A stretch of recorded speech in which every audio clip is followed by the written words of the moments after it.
Binationaux BXL. Et la chaîne YouTube qui vous montre les binationaux congolais d'Europe. Les binationaux de Belgique, France, Allemagne, Grande-Bretagne, etc.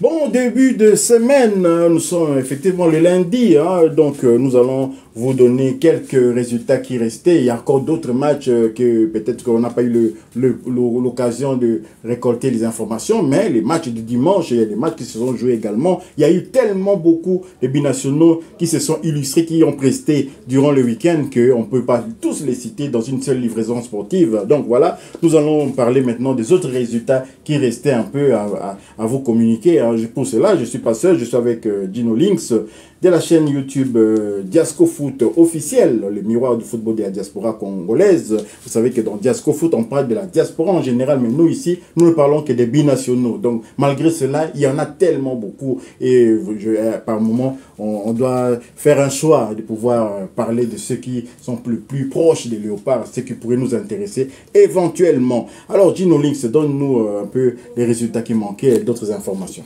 Oui, bonjour et bon début de semaine à tous. C'est vrai qu'on va ici on parle des binationaux et la majorité des binationaux qui sont déjà léopards. Et là, on va parler de Théo Messi, le Messi national, Théo Bongonda buteur avec le Spartak de Moscou. Le Spartak de Moscou surclasse 3-0 le Nizhny Novgorod à domicile pour le compte de la 18e journée de la première ligue russe. Titulaire, Théo Bongonda a ouvert le score pour les siens à la 53e minute de la partie, inscrivant ainsi son 5e but de la saison. C'est une performance remarquable lorsqu'on sait que lors des peut-être 5 ou...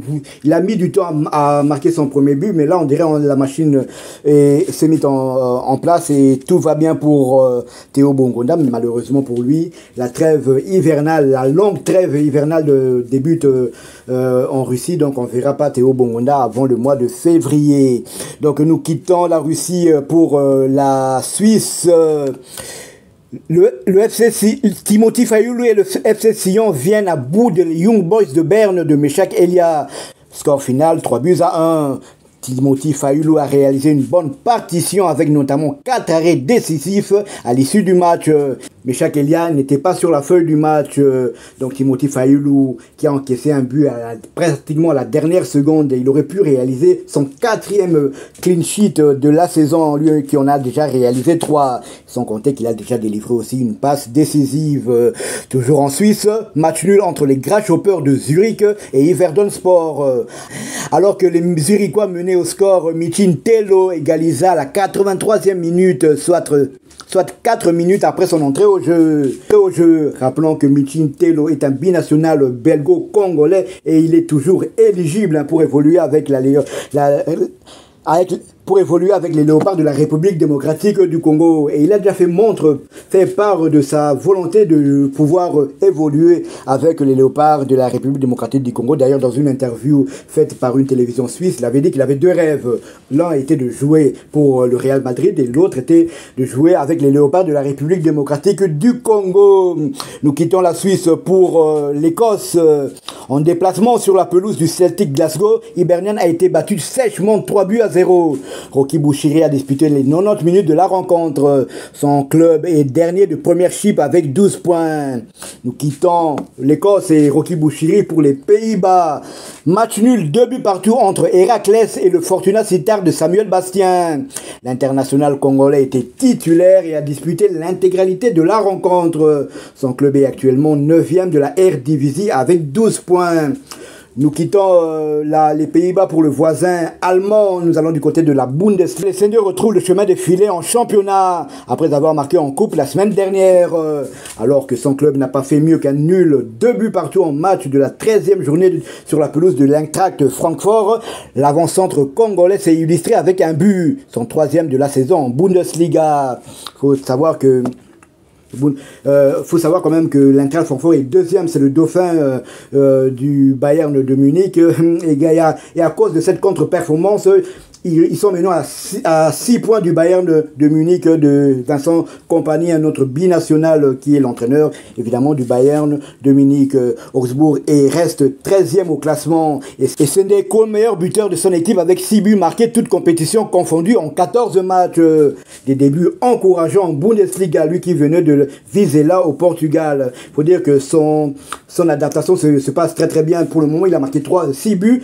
3 en Coupe d'Allemagne et 3 en Bundesliga, ce qui n'est pas mal. Donc on peut quand même espérer, il peut quand même espérer, pourquoi pas, viser la barre des 10 buts pour sa première saison dans un championnat quand même UP, l'un des 5 plus grands championnats du monde. Ça serait quand même très très bien pour notre international Samuel Essendé. Oui, voilà, donc Samuel Essendé en forme également, qui est en train de réussir quand même sa première saison du côté de l'Allemagne, lui qui avait quand même commencé d'une manière un peu laborieuse, hein. Souvenez-vous, tous ces passages au stade Malherbe de Caen, ensuite il est venu en Belgique dans les clubs de Eupen, c'était toujours mi-raisin, ensuite au Portugal, à Vizela et tout. Maintenant il est en train de goûter dans un grand championnat et quand même il rend de précieux services à cette formation de Augsbourg, félicitations à lui. Et pour revenir un peu à notre Théo Messi, c'est vrai que c'est un peu regrettable qu'il soit en pleine bourre actuellement, en pleine forme dans le championnat russe. Il est en pleine forme, mais la trêve est très longue. Ils reprennent, je pense, presque au mois de mars, hein, à cause de cet hiver rigoureux qui du côté de Moscou. Et quand il va arriver, mais ils seront en stage certainement lorsqu'il y a la trêve hivernale comme ça. Souvent les clubs russes vont en stage dans des pays un peu plus chauds, hein. Ils vont se maintenir en forme. Mais est-ce que c'est la même chose que la compétition, hein, la compétition russe? C'est pas la même chose. Donc je pense que quand même Théo Messi, c'est un peu dommage, mais on verra ce que cela va donner au mois de mars lorsque la RDC va affronter le Soudan du Sud et ensuite encore la Mauritanie, hein, avant de pouvoir faire un mano à mano avec le Sénégal et terminer avec le Soudan. Donc voilà, nous sommes arrivés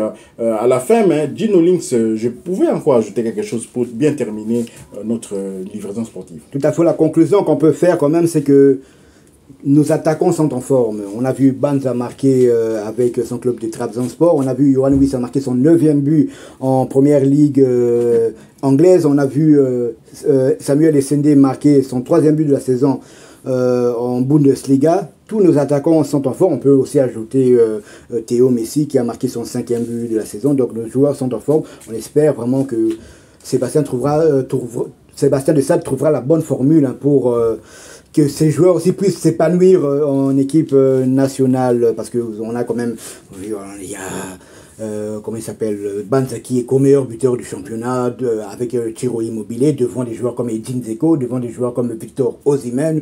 Nous avons des joueurs comme Wissa qui est 4e meilleur buteur de la première ligue, ce qui n'est pas rien. Et comment il s'appelle, Samuel Essendé pour sa première saison quand même du côté de Augsbourg. Vous avez bien fait de le citer. C'est quand même un joueur qui a tardé vraiment à trouver la bonne formule, et il a commencé à exceller depuis la saison dernière avec son club de Vizela. Avant cela, c'était vraiment un parcours chaotique, mais là, il est forcé de reconnaître qu'il est en train de trouver la bonne formule. Il fait ses matchs en tout cas. 3 buts déjà pour lui en 11 matchs de Bundesliga, ce qui n'est pas rien, c'est quelque chose qu'il faudrait féliciter.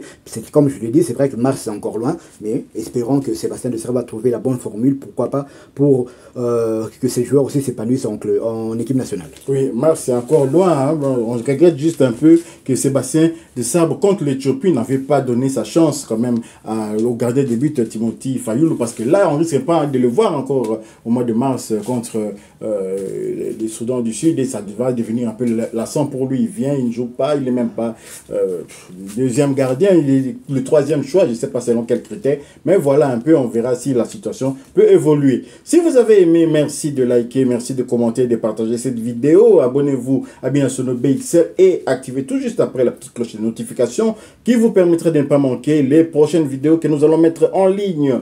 Binationaux BXL vous souhaite un bon début de semaine et vous dit Au revoir. Binationaux BXL. Et la chaîne YouTube qui vous montre les binationaux congolais d'Europe. Les binationaux de Belgique, France, Allemagne, Grande-Bretagne, etc.